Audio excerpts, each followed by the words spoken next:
John, how you doing, my friend? I'm doing great, Reggie. How are you? So, okay, well, let's clear this up because my Danettes are trying to say, it was chippiness, borderline, was it dirty? I say you were just a hard-nosed player.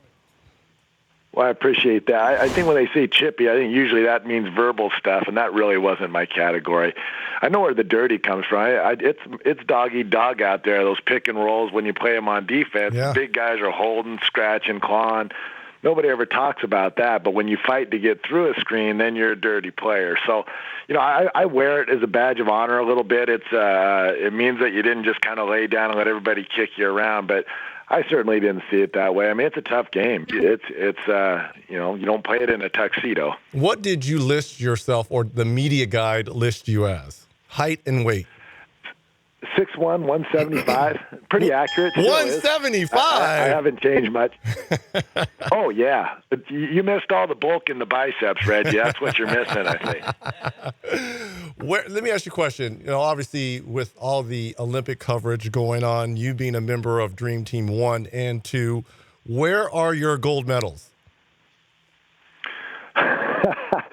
Well, they're in a safe.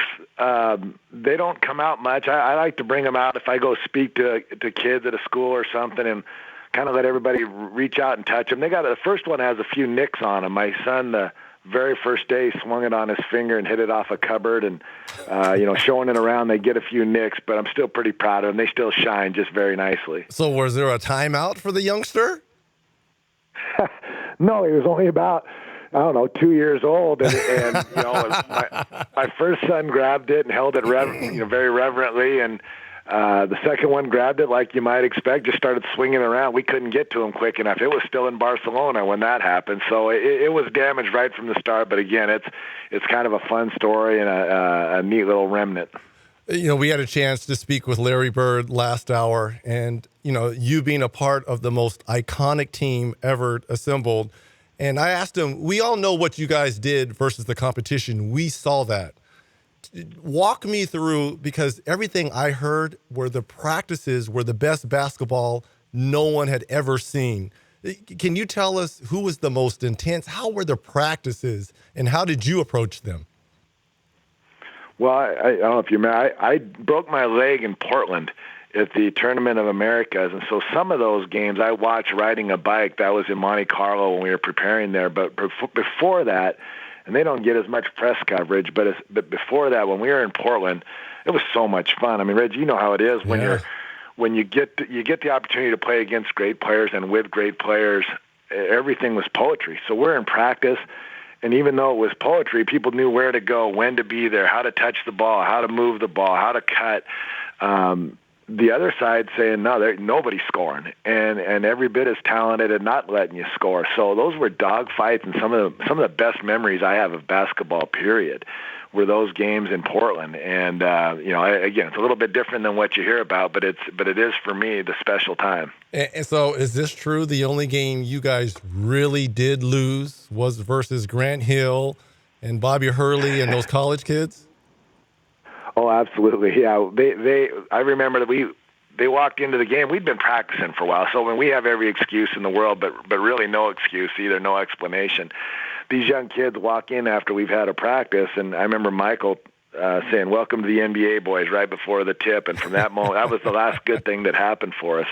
They put it on us pretty good, top to bottom, and by the end of it, it was a great shocker.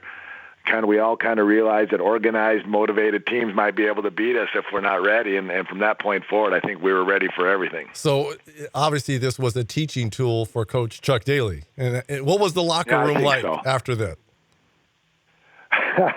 It was pretty quiet. There wasn't a lot of talking going on. And I also remember the next time they showed up the next time, there were no surprises. Whether we paced ourselves or whatever, I don't remember what happened as far as beforehand, but it was quiet. There wasn't a lot of talking. And the next game was kind of like all the Olympic games. It was, 40, 50 points in a hurry. But if I'm on that team, if I'm on that Grant Hill team, I'm pretty proud of that day because there's nobody else that came close. Who was the most intense player on Dream Team 1? Oh, man, that depended on the day. I mean, there was kind of the beauty of it is everybody brought their collective talents, their individual talents. and put a little bit of the ego aside. And boy, it was a dogfight. Every guy, maybe it started with Magic one day, or maybe it started with Michael. Michael's pretty much, how he is. Yeah. I mean, he competes at ping pong. So, every day was intense. And I don't know if there was one guy that really stood out as the fighter in it, but it was an agreed upon intensity from the start to finish. We're talking with John Stockton on the Dan Patrick Show. This is the golden age in today's game of the point guard. When you and I played, obviously it was all about getting the ball down low to your center and scoring points with guys with their back to the basket. Now a lot of threes. It's a little bit more flow.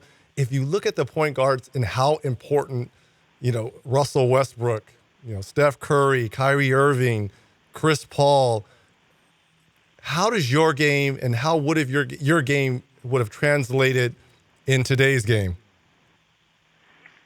Well, the rules are quite a bit different. I mean, how you can touch a point guard out. I remember when I came into the league and trying to play against Magic Johnson, he could have two hands, a forearm on you. I mean, he could back you. I mean, all these rules, you couldn't touch a point guard out front. I mean, you could mug them out front, and you had to learn to play against that. And now you really can't touch guys. They have more freedom of movement. They have more, no hands on. So it's really allowed, I think, the explosion of offense from that position. You can't touch them. So you can have big, little. You just need to have talent, can really put the ball in the hoop.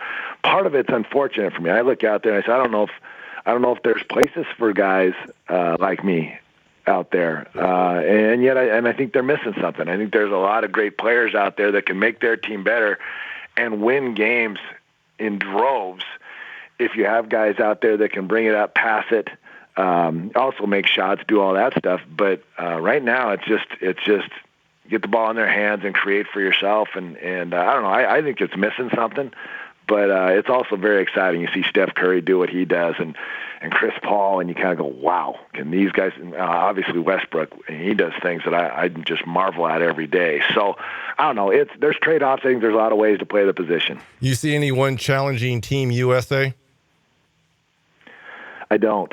It's kind of unfortunate that I look forward to those games, and I look forward to some team challenging them, but I don't. A lot of the really good foreign teams, if you will, a little bit older or beat up or little things like that. So I really don't see anybody even coming close to them this year. John, we're going to get you out of here with this. Obviously, we have a poll question going on, and for the record, I had nothing to do with this poll. I'm going to let one of the Danettes, McLovin, tell you what the poll question is. If you had to bet a week's pay in their prime, who would you take in a three-point shooting contest? Larry Bird or Reggie Miller? Wow. That is a tough one. Well,